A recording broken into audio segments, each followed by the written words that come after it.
Hello guys, this is Surendra Kumar. अभियान IAS academy के YouTube channel पर आपका स्वागत है। गाइस, आज हम एक इम्पोर्टेंट टॉपिक के बारे में बात करने वाले हैं। गाइस, ये इतना इम्पोर्टेंट टॉपिक है कि इससे हर एक एग्जाम में, चाहे वो यूपीएससी हो या लोअर लेवल का कोई एग्जाम हो, एक जो क्वेश्चन है वो जरूर पूछा जाता है। गाइस, इस टॉपिक का नाम है CAG, controller auditor general of India.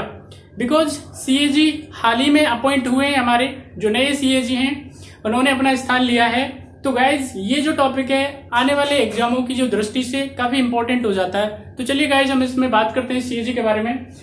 Constitution of India का आर्टिकल 148 ये सीएजी के प्रोविजंस को निर्धारित करता है कि एक सीएजी होगा।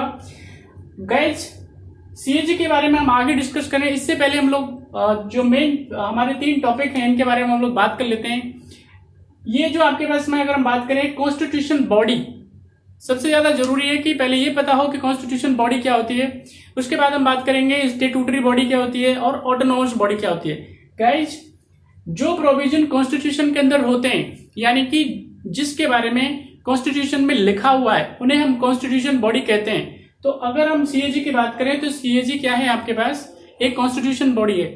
अगर हम इनके अलावा बात करें, election commission of India, UPSC हो गया आपका, राइट। इसके अलावा और जो कॉन्स्टिट्यूशन के अंदर जो मेंशन है, हम उन्हें कॉन्स्टिट्यूशन बॉडी कहते हैं।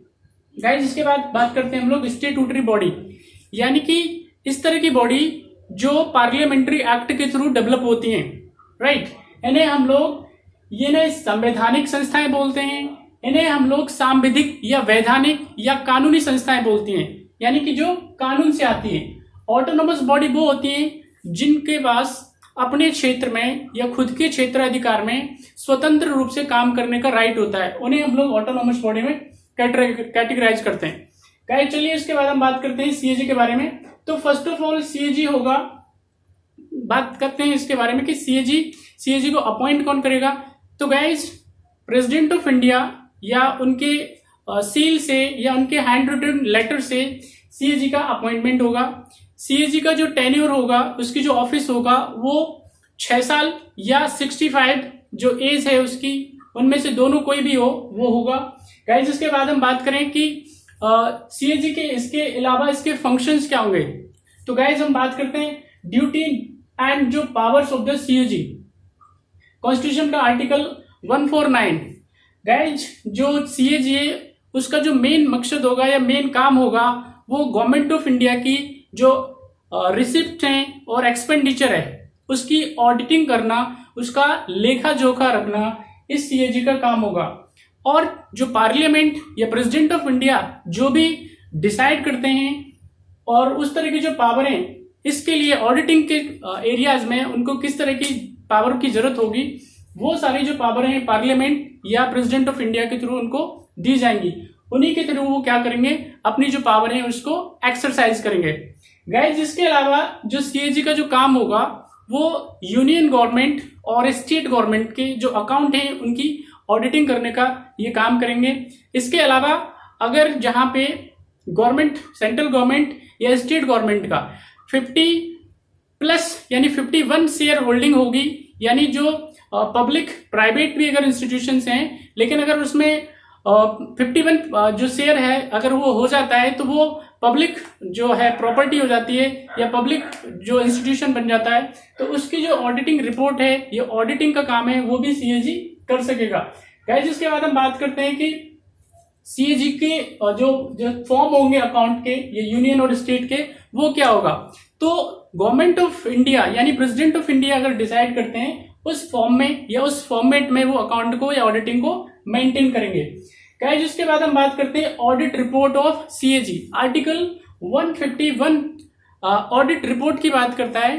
तो एनुअली सीएजी का काम होगा कि वो audit report president of India को दें।